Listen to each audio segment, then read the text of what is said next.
So it looks like Modern Warfare Zombies has just about had everything added to the game. All of the usable items and schematics and acquisitions are now finally available, and so today is going to be a big video showing you how to get every single schematic from start to finish, every single one that's ever been added. I'm going to show you where and how to get each individual schematic, but I'm also going to give you some tips and tricks on how to acquire some of the more difficult ones in the game much easier. Keep in mind, this can all be done solo if you want to. If you're watching this and want to do it all yourself, that is absolutely doable. However, you can absolutely do this in a co-op game as well and play it with your friends, and honestly, odds are more likely that you'll get the schematics quicker if you're playing with other people because you can kind of share them around and everything like that. But either way, you can do this by yourself or with a team, and with that being said, let's get started. Starting with some of our most basic schematics, it's important to know that a lot of these earlier ones are going to be acquired by doing your story missions, and that is the case for the green uncommon ether tool, one of the most basic items in the game, but this is going to be acquired inside of the Act 1 story missions and doing Tier 3.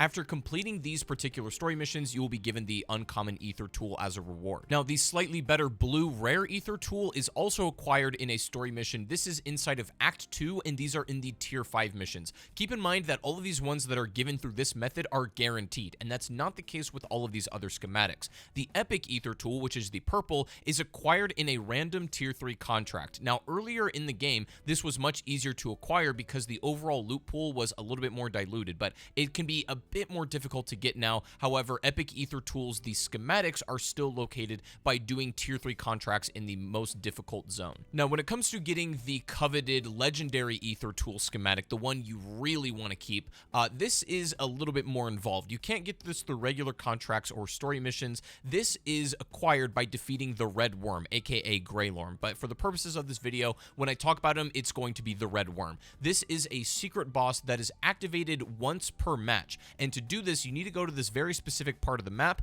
and every time you load into a game, there's going to be this board that shows a couple of different locations on the map, and you go to these specific spots, you can ping them, and then activate the machines. There should be a couple of them, and once they're activated, near the end of the game, when the ether storm starts coming in, a boss is going to spawn. It's going to be the sort of worm boss from the story missions themselves, but this is going to be a bit of a tougher version. You can do this solo or you can do this co-op, and the health scales with the number of people in your party. So you can fully take it on by yourself if you have good enough gear, or you can have one or two friends help you out. With a lot of people, it becomes pretty tough, so I recommend keeping your party relatively small. But either way, it's just going to require you defeating this boss in a timely manner to get some of your rewards. Now, these can guarantee a couple of schematics, but that's where the legendary ether tool schematic can be attained from. So that is it as far as the, actual tools upgrading your weapon. Now let's talk about crystals. These are also quite important because these allow you to start the game with a pack-a-punched weapon, and so getting the most basic raw Aetherium crystal, which is the Tier 1 pack-a-punch equivalent, this schematic is acquired in Tier 2 contracts. It's completely random,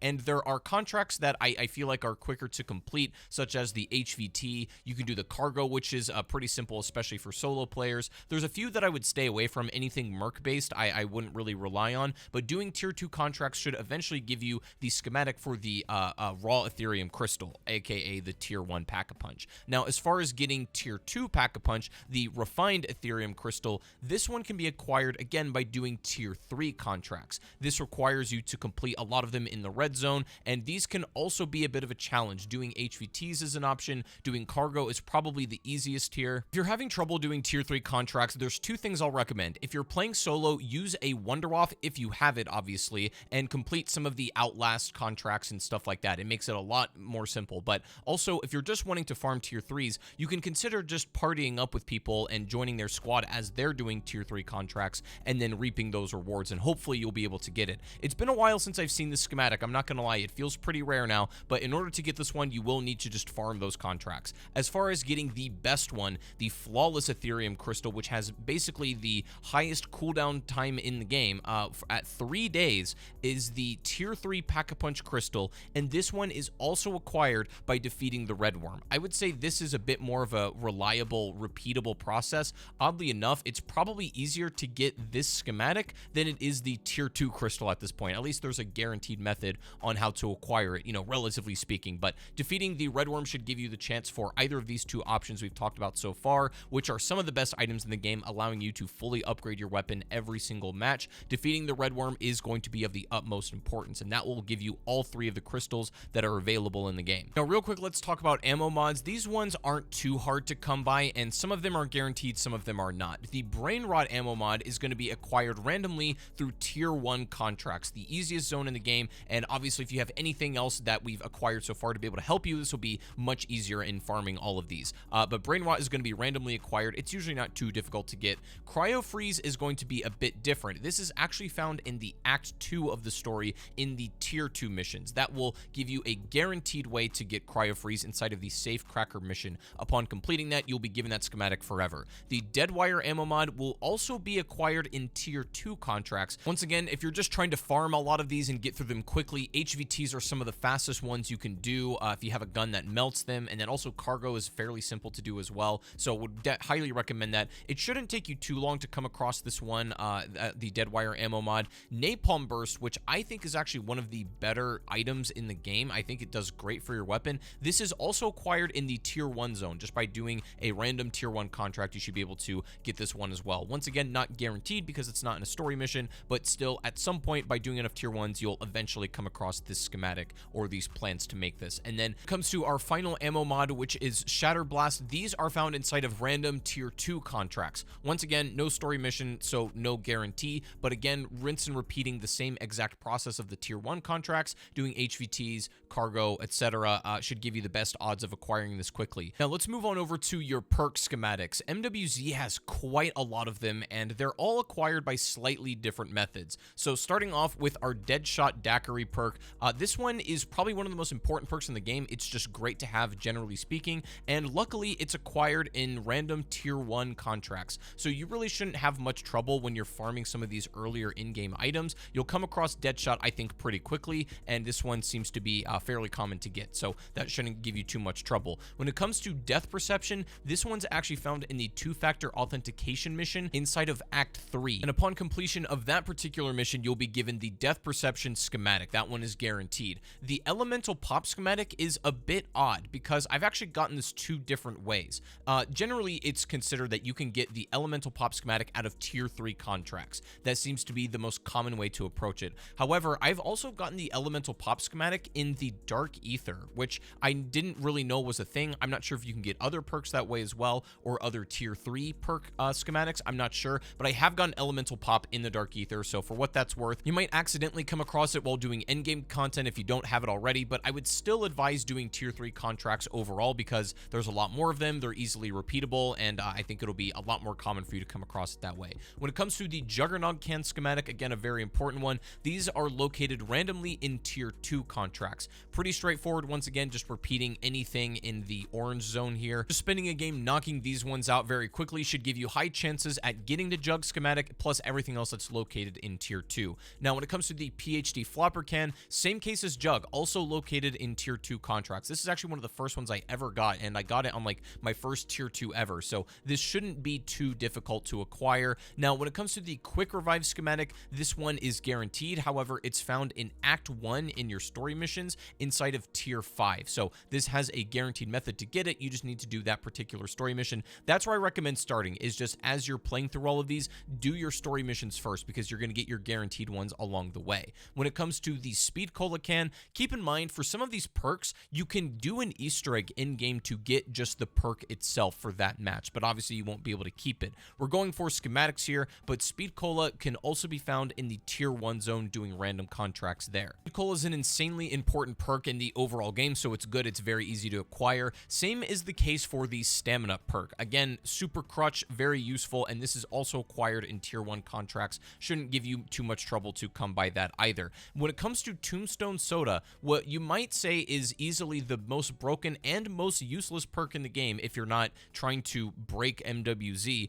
It's pretty damn useless, but this is found in tier 3 contracts, and I have a suspicion because Elemental Pop can also be found in tier 3 contracts, I would assume that Tombstone can also be found in the Dark Ether. Now, I haven't personally seen it in the Dark Ether, but I'm going to assume that I saw Elemental Pop there. I would imagine Tombstone can also be acquired there too, but that should be all of the perks for you as well. Now, let's move on to Wonder Weapons. These are, of course, some of the most coveted items in the game, and let's start with the classic ray gun. This schematic can actually be found probably the easiest out of all of the Wonder Weapons themselves, and this is just by farming tier 3 contracts. Eventually, you'll get a ray gun schematic. Even though it does feel pretty rare now, somebody is bound to maybe give it to you in game, or you'll just come across it and get very, very lucky. If you're not going for the ray gun, the Wonderwaff actually has a guaranteed schematic by completing all of the traditional story missions. Once you get to Act 3 and you go to Tier 4 and do the last one, after defeating the boss of that level, you'll be given the Wonderwaff DG2 schematic completely guaranteed. And I think this is one of the most common ones to come across and keep, but you will not be able to get this in the regular loot pool. You have to go out of your way to acquire it yourself, and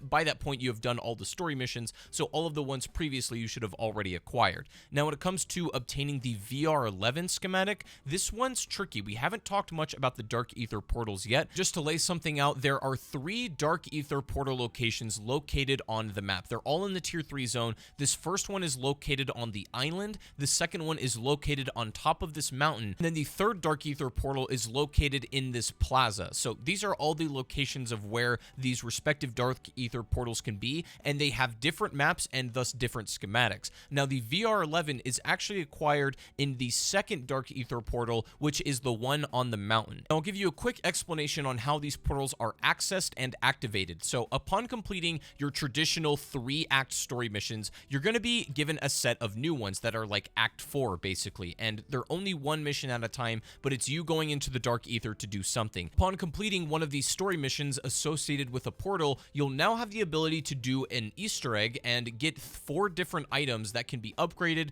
and placed on these pedestals around the portal wall itself, and this will give you access permanently to this Dark Aether location. Now I'll leave a written guide to how to do all of the Easter eggs in the description, because you only have to do these once, and depending on the Dark Aether location, you may not want to do it at all if you don't care about the schematic. But also, in case that sounds too difficult or complicated and you want to access the Dark Aether without going out of your way to do this whole Easter egg, what you can do is pair up with people that are already in the Tier 3 contracts in your game, and a lot of people are jumping into the Dark Aether at the end of their run, and you can squad up with them, and if they pull you into their Dark Aether, then there's a good chance that you'll just be able to get the schematics for free, and you won't have to open this portal yourself. Keep in mind, not only do you need to do the Easter egg to activate the portal, but in order to get the schematics, you need to go in using an Elder Sigil, which only gives you 15 minutes to complete all of the tasks, but will allow you to keep your rewards, and it'll be a bit more difficult. If you go in with a regular sigil, which can be acquired in Tier 3 contracts, you will get 30 minutes in the Dark Aether, but it will only give you acquisitions of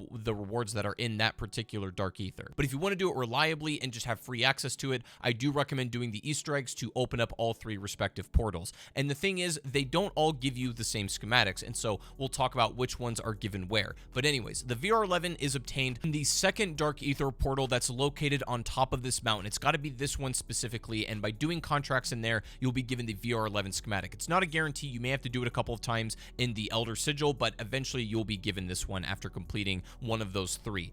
The next wonder weapon is the Scorcher, and this one is acquired by defeating the Red Worm as well. So the Red Worm can give you the Flawless Ethereum Crystal, the Legendary Aether Tool, and the Scorcher wonder weapon. All very, very good items, but those are the only 3, actual schematics that thing will give you, and those are the rewards that can be acquired through this objective. So this should be a guaranteed method to acquire all of the ammo mods, perks, Aetherium, and wonder weapons, you name it. Now let's talk about the classified schematics. These are a lot of the endgame content rewards and the most difficult ones to acquire. Of course, once again, accessing the portal and or the Dark Aether Rift will require you to do all of these missions and possibly even those Easter eggs as well, but assuming you have access to all 3 different Dark Aether portals, you're going to get different rewards out of each and every single one of them. The Dark Aether portal located here on the island, this can potentially give you, assuming you're accessing it using the Elder Sigil, upon completing contracts, you can be given the Dogbone schematic, which will summon a friendly Hellhound every single game. It's an excellent item worth going after. It can also give you the Golden Armor Plate schematic, which I think is the best item in the game, and it essentially infinitely regenerates golden armor.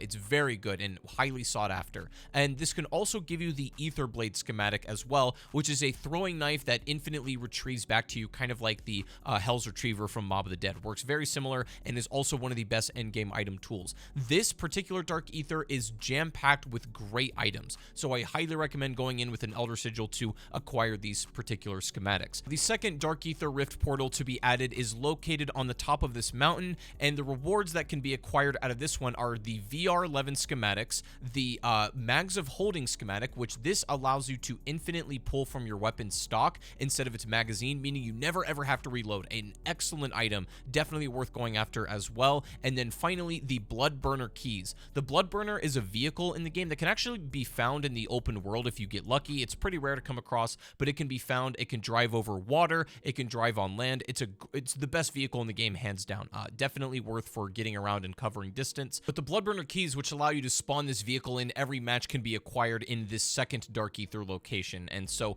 this one will give you a ton of very good classified rewards. And then the final ones are going to be acquired in the last Dark Aether portal. You guessed it. These are some of the strangest items in the game. We have the golden gas mask filter, which essentially works like the armor plate does, but for, you know, your gas mask. You can be in the Aether Storm for longer with it. You can do infested strongholds, basically anything like that. It's not the most useful item. I don't find myself using it a ton, but I guess it's kind of cool.